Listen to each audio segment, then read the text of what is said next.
it's huge. It's unbelievable. It's someone like David Booth had that type of generosity and the impact it'll make for our football program and athletic department for many years to come. During a time that's so important for us to keep moving in so many different directions of things, whether it be stadium or revenue share and all the different things that continue to evolve in college athletics. A gift like this gives us the opportunity, to stay strong, and yet it's not the end. We have to keep moving. We're going to need other help along the way to do things to continue to complete the projects, the mission for success, and things of that nature. Coach, could I follow up on that real quick? Sure. Just ask more sort of on the personal side of your interactions with Mr. Booth. How has your relationship developed over the years, and what sort of questions did he ask you, or how did this process come along at the personal level? Again, I've had the opportunity to have multiple interactions with Mr. Booth. He's a quality man, obviously highly successful, very personable, very welcoming.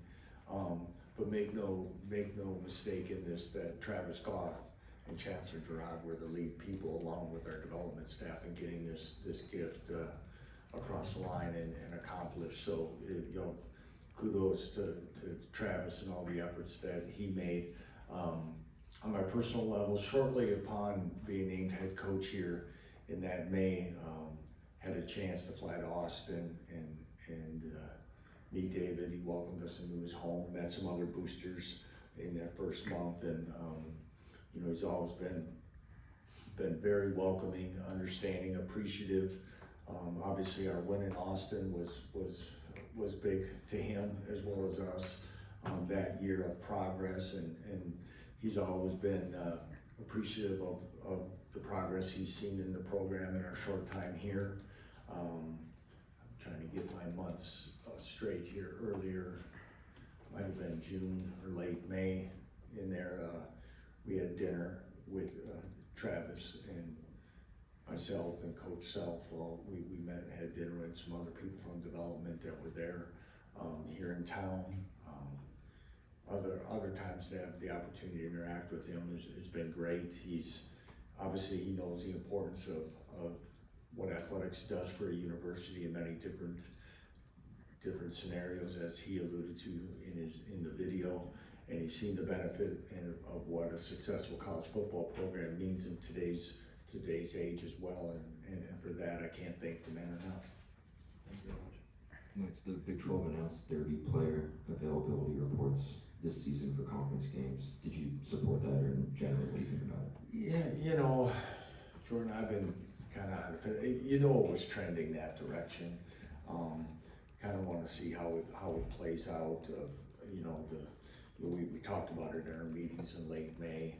We knew it was kind of going there. We talked about some different thoughts on when and what categories. I haven't seen the final one yet of how it's going to be labeled. We know why it's being done, for the other impact of things that happen in this country and worldwide. So, it's there as long as it's balanced for everyone, and where it's at, I think it'll work out fine. I think for us, when you have that many players and building your template of to make sure that you're doing it accurately, as I've tried to use the consequence for not doing it correctly is, that's always going to be the thing is, and I use Jalen's example in Texas a couple years ago. We're at the hotel, and we're not even 90 minutes from kickoff, and I find out he's not playing. Where does that fall in those circumstances, and how is that evaluated if we said he was available and wasn't? So that's the one that is unique to me. Last year we talked a lot about the new in-helmet communication devices going in with a new linebacker room, a new back end overall. who are some of the guys you'll be relying on to set the defense? Again, most of the time it'll be at the linebacker core. It makes the most sense to have the second level players there. And sometimes you may use a safety, but again, for communication and where it's at, from coach to player, it'll be in the linebacker room. One thing I think we've done a lot better job to this date is communication as a whole on defense.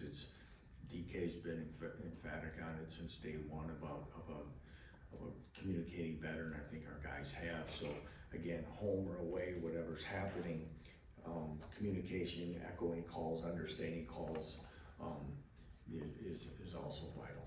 And we've talked about the depth at linebacker and how it's been different than maybe having someone like Cornell, or Tylen that's always in the game. How has that worked throughout camp of having different guys coming in and being the voices on certain situations? I think it's good. Again, some of those guys, whether it be the newcomers that have joined us, from Trey and Bengali and Joseph to a guy like Jason Gilliam, who's been in the program, and Ezra Bedrell's a guy who's had a really fine camp as a walk-on and put himself in a position to see the field. All those guys have been given the opportunity within their rotations to be vocal and be leaders, and I think they've done a fine job. And Joe Deneen is back on staff. How did that come about, and what has he brought to the coaching staff?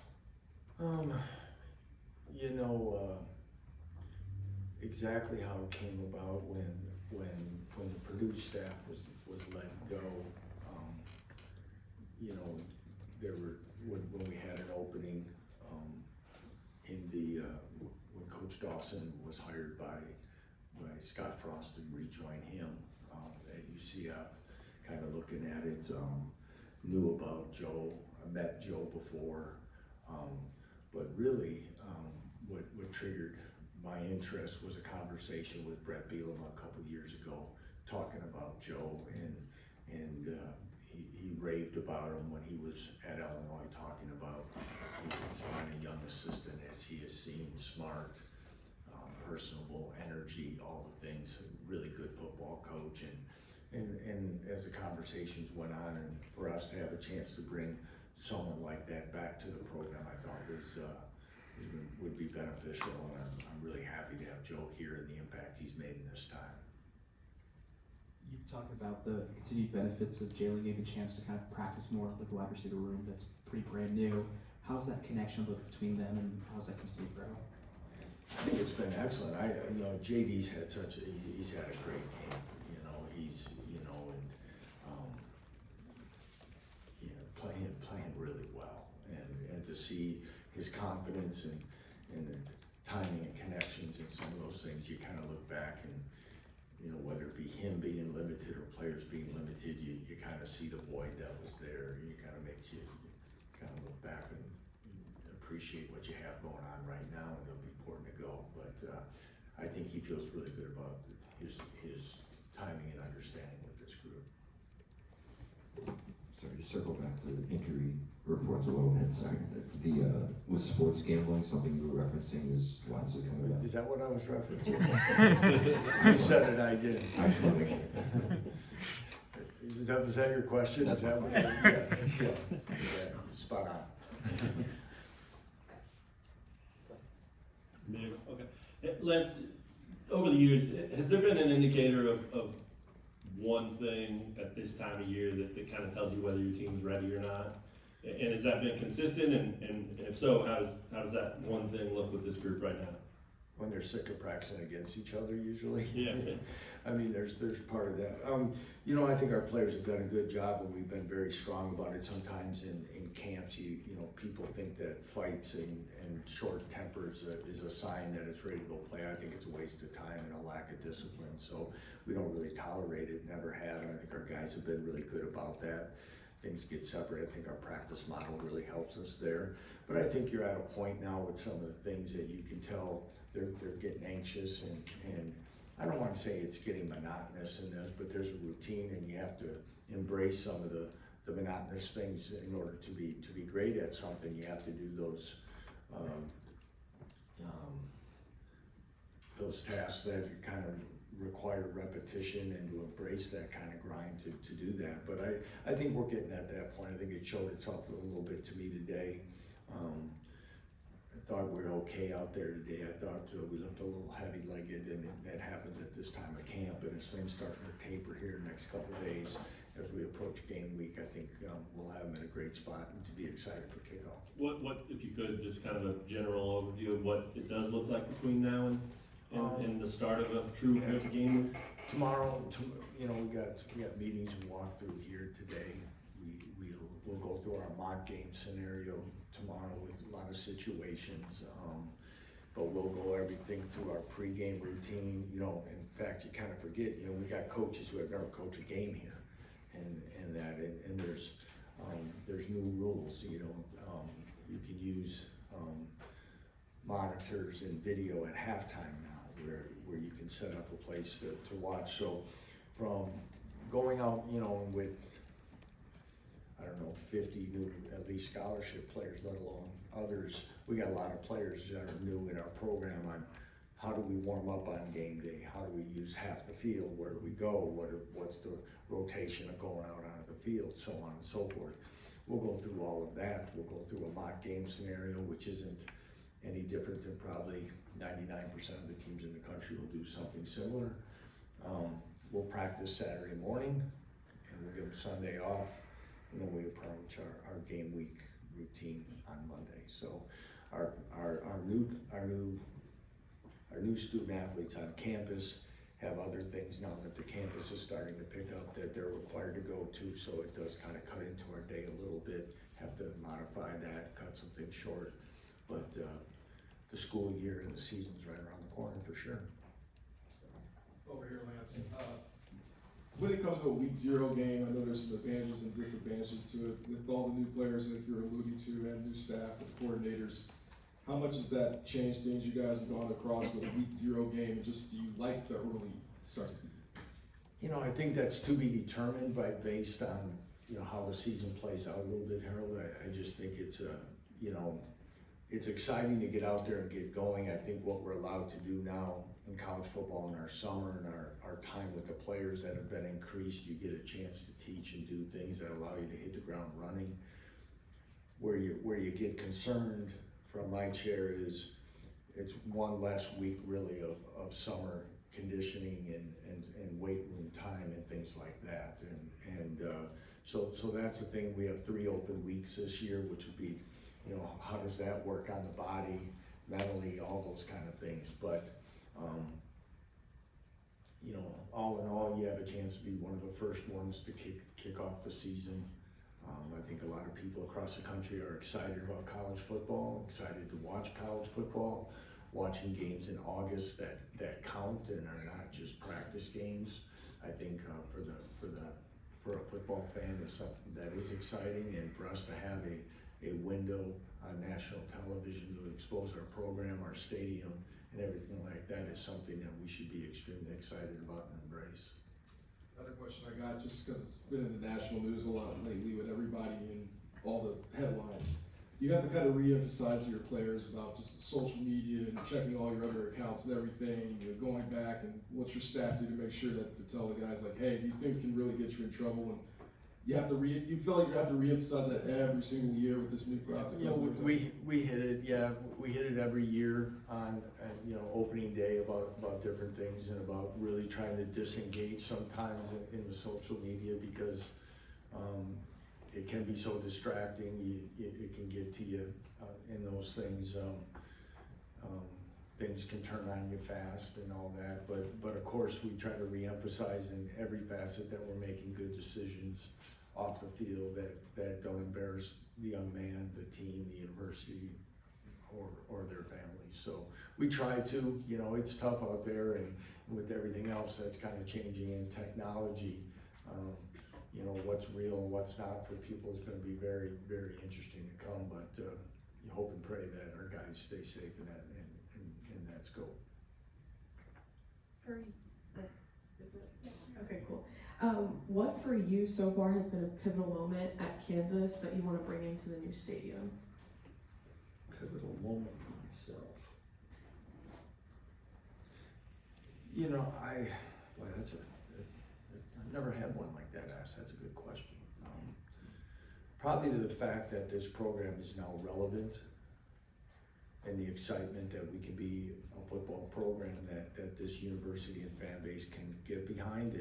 And as we come into this new stadium, we need our fan base to be there as well. If you have a nice new venue, and as it continues to improve in the next phase, to truly make it impactful, we need people there to do it. Now, on the flip side, I get it that it's our responsibility to play a brand, a style, effective football that's people want to come and see, and a game day environment that is special, that people want to partake in. All those things kind of come together, and to me, that's what makes college football so special. But yeah, I think that's probably the one that's been the most gratifying, is that I think we've been able to do it faster than what people thought could be done. The stadium, on-field success, and so on. And then kind of just like a fun question, but if you could have one KU football alumni on your team, who would it be to kind of bring in the new football field? Wow. You know, I say this all the time, I don't know how many times you've been in this room before, but as soon as you name somebody, you leave 100 out. So Kenny Logan will be like blowing up my phone that I did. So, and then if I pick the position, it'll be the player on this team will think that I don't think that they should be in there. So this is, you know, I'd probably go with Gale Sayers. How's that one for a safe one? Hey Lance, staying on the new stadium, you guys have shown recruits and the families kind of what it's going to be as it's going. What's the impact of now them seeing the final product? Yeah, John, that's really good. You know, I've saw so many people. It's a credit to all the people behind the scenes in the design of the stadium, because I don't think I've read as much. Again, I don't probably read about every stadium project, though I try maybe, but is this one hit the renderings as good as any other stadium that people have seen about what it truly looks like. And for that, when we were able to show it to people, at least, you know, I say the outer shell part of it has been really cool, but when they get in everything to see how it's been done, and it was done in a first-class way, and you know, it's not going to be perfect, and of course the people on a negative scope will find things that they'll pick apart, but it's been done really nice, and it's a huge upgrade. And as we continue to recruit to this facility, I know it'll continue to pay dividends for us. With the Fresno State, who, you know, new coaching staff, new Yeah. coordinators, lost a lot of players. How do you prepare for somebody like that? Yeah, that's not easy, you know, especially, you know, Matt Ince is an excellent football coach, highly successful at North Dakota State before moving on to USC last year. But I can remember, I don't even know, my years are off, but I know the comment is, I had a good friend in coaching that worked with him, I think at Northern Iowa or something, talked about what a good football coach he was and what a bright future he had. And so I know his team's gonna be well coached. I know they're gonna be physical. They're gonna be disciplined. I wouldn't be surprised if they're gonna try to shorten the game up and make it into a 4-quarter game. You know, our past games with Mountain West teams haven't, you know, we've had to go to the wire. So we expect that to be a challenge. Now, when you assemble a staff, like when we arrived here, both coordinators came with, okay? So you have a pretty good idea by watching our Buffalo film what we're gonna be about for the most part.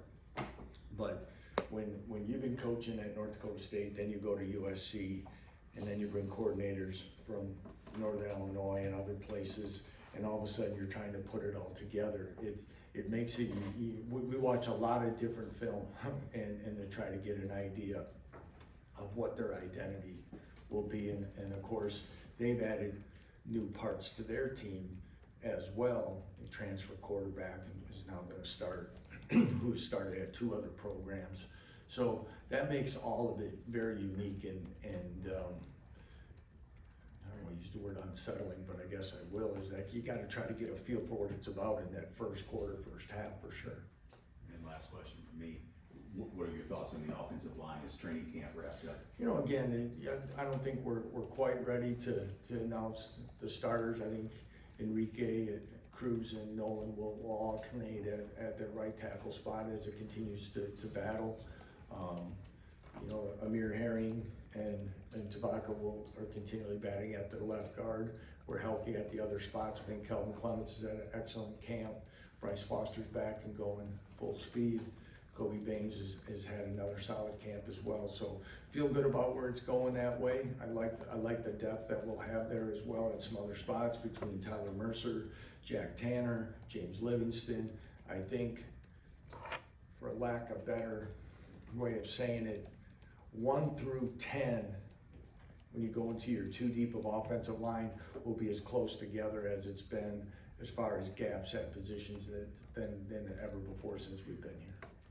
What has the development been like of that nickel position and having guys like Mason Ellis and Saeed Gibbs take part in it? Yeah, it continues to be, you know, based on health. The guy Saeed missed some time, but he's been back and he's actually put together some good practices. He feels real comfortable at that spot. Mason missed a little time, but I like what it gives us athletically. Both guys have been physical, and again, there'll be guys that'll play a lot there. Coach Jacob Johnson with KU Journalism. With a lot of new faces on this roster, is there a player or a position group that fans will notice right away? Well, our eyes always gravitate to the skill positions most of the time, so I would probably say that the ones that'll have a lot of new faces will be at the wide receiving core with Emmanuel Henderson, Levi Wentz, and Cam Pickett as new guys, along with Keaton Quebec and Doug Emilion, who have been in the program but haven't played extensively. So again, that'll be a position, I think, for new names for our fan base to probably keep an eye on. I know that, you know, Emmanuel, people have talked about for a long time now at our camp and things, but I think there'll be others there that they'll gravitate to. I think our linebacker core with Bengali Kamara, Trey Lathan, Joe Sip will be guys that also as we progress will be some of those newer names that we'll talk about as well.